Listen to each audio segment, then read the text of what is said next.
रखता हूँ आप सब। आई होप आप सभी श्री जी की दया से अच्छे होंगे, स्वस्थ होंगे। मैं भी अच्छी हूँ। तो भक्तों, महाकुंभ का ये पावन पर्व चल रहा है। जो भक्त संगम स्नान करने जा रहे हैं या जो भक्त करके आ चुके हैं, उन पर तो प्रभु की असीम कृपा है ही। और जो नहीं जा पा रहे हैं, क्योंकि सभी लोगों का वहाँ जाना संभव नहीं हो पाता है, बहुत सारी प्रॉब्लम्स होती हैं, लोग चाहकर भी नहीं जा पाते हैं, बहुत सारी जिम्मेदारियाँ होती है, कुछ लोग अस्वस्थ रहते हैं। तो जो नहीं जा पा रहे हैं उन पर भी प्रभु अपनी कृपा दृष्टि बनाए रखे, इसी कामना के साथ हम आगे की वीडियो शुरू करते हैं। तो हमारी जो हर रोज़ की दिनचर्या है, जैसा कि आपने हमारी वीडियो में देखा होगा, मैंने अपने चैनल पे अपलोड किया है उस वीडियो को। हमारी मॉर्निंग रूटीन क्या होती है, फुल डे रूटीन क्या होती है। तो भक्तों, मैं अपनी लाला की सेवा, लाला की भोग सेवा, श्रृंगार सेवा, स्नान सेवा, ये करते हुए आज आपसे बात करने वाली हूँ, जो बहुत ही महत्वपूर्ण है आपके लिए। तो भक्तों, वो है नरक निवारण चतुर्दशी कब है। तो इस व्रत को करने का क्या नियम है, क्या फल है, पहली बार इस व्रत को उठाएं या ना उठाएं, इस व्रत को करने से क्या क्या सावधानियां रखनी होती है, क्या हमें करना इसमें ज़रूरी है, क्या ऐसे क्या काम है जो करने से हमें बचना चाहिए। तो इन सब चीज़ों की जानकारी आज मैं आपको इस वीडियो में देने वाली हूँ। तो भक्तों, माघ मास के कृष्ण पक्ष में पड़ने वाली चतुर्दशी को नरक निवारण चतुर्दशी कहा जाता है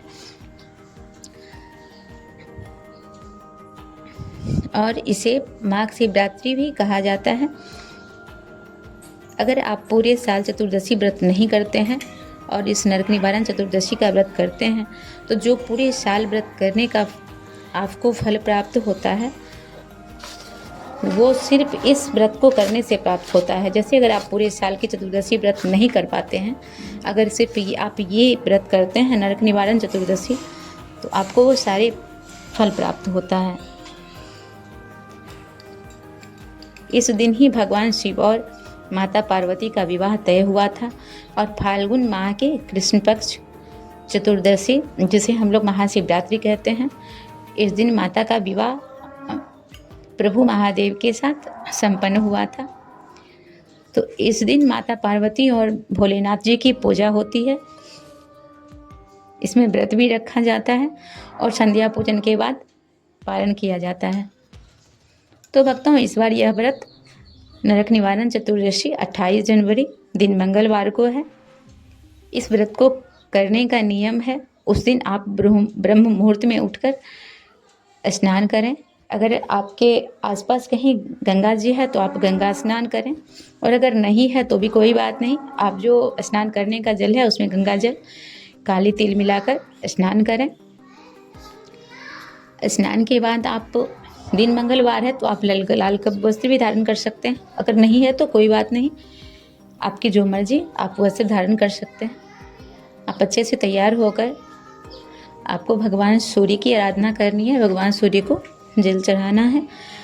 और भगवान सूर्य को जल चढ़ाने के बाद आपको माता तुलसी का पूजन करना है, माता तुलसी को जल चढ़ाना है।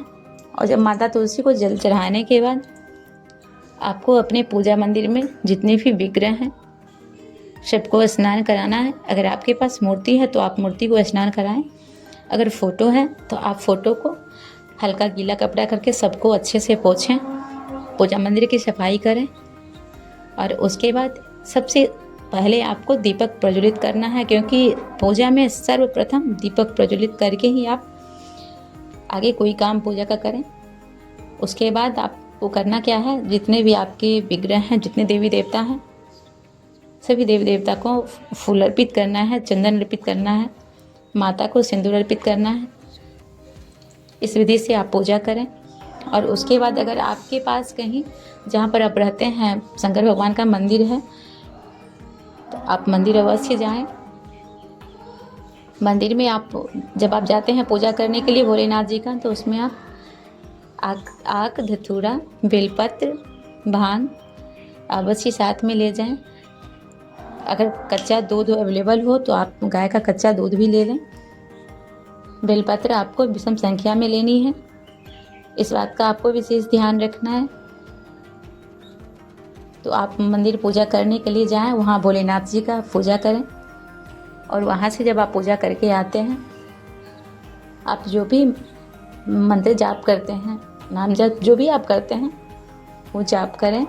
जितना हो सके आप ज़्यादा से ज़्यादा उस दिन नाम जाप करें, क्योंकि हम जो हर दिन जो जाप करते हैं और व्रत के दिन जो करते हैं उसका दोगुना फल हमको उस दिन मिलता है। तो व्रत में हमें हमेशा ज़्यादा जाप करना चाहिए, ज़्यादा से ज़्यादा करना चाहिए, भगवान का ही ध्यान रखना चाहिए। अन्य जो भी बातें होती है उन सब चीज़ों से बचना चाहिए। तो आप उस दिन सारे दिन बस ऐसे ही व्रत रखें, उसमें आपको कुछ भी नहीं, दिन में आपको पानी भी नहीं पीना है, क्योंकि वो चतुर्दशी जो होती है वो निर्जला व्रत किया जाता है। तो आपको निर्जला व्रत रखना है उस दिन चतुर्दशी का। शाम में जब संध्या पूजन होती है, जब आपकी संध्या आरती हो जाए, संध्या आरती के बाद आपको घर की पूजा जब हो जाए तो फिर आपको व्रत खोलना है, पारण करना है। तो पारण में आपको बेर अवश्य करके लेना है, और जब आप मंदिर पूजा करने जाते हैं तो बेर अवश्य ले जाएं। भोलेनाथ जी को तिल अवश्य अर्पित करें। माघ महीने में तिल का बड़ा ही महत्व है, तो आप तिल अवश्य, स्नान में भी तिल आप यूज कर सकते हैं। स्नान के जल में तिल डालकर करें। पूजा करते हैं तो उसमें भी आप जल के लोटे में तिल ले लें, तो उसमें तिल का बहुत बड़ा महत्व होता है माघ महीने में। ऐसे तो माघ महीने स्नान का ही बहुत बड़ा महत्व है। तो आप इस तरीके से पूजा करें, माता पार्वती की आराधना करें, भोलेनाथ जी की आराधना करें। और जब संध्या पूजन के बाद आप व्रत खोलें तो आप सर्वप्रथम आप बेर से, पहले आप बेर खाकर ही व्रत खोलें, उसके बाद आप, और ऐसा नहीं है उसमें आप फलाहार ही कर सकते हैं, ऐसा कुछ भी नहीं है। क्योंकि जब आप महाशिवरात्रि करते हैं फाल्गुन वाले, तो उसमें आपको फलाहार करना है, लेकिन ये चतुर्दशी जो भी आपको करनी है तो इसमें आपको फलाहार नहीं करना है। इसमें आप रात्रि में भोजन कर सकते हैं। भोजन में आप शुद्ध सात्विक भोजन करें, लहसुन प्याज भी कोशिश करें उस दिन आप नहीं खाएं। तो इस तरीके से आपको नरक निवारण चतुर्दशी व्रत करनी है। बस कुछ चीज़ों का ध्यान रखना है, उस दिन किसी की निंदा ना सुने, ना करें, ना सुने। ऐसे तो कभी नहीं करनी चाहिए, पर उस दिन विशेष करके आपको नहीं करनी है, ना ही सुननी है। जितना हो सके भगवान का स्मरण करना है।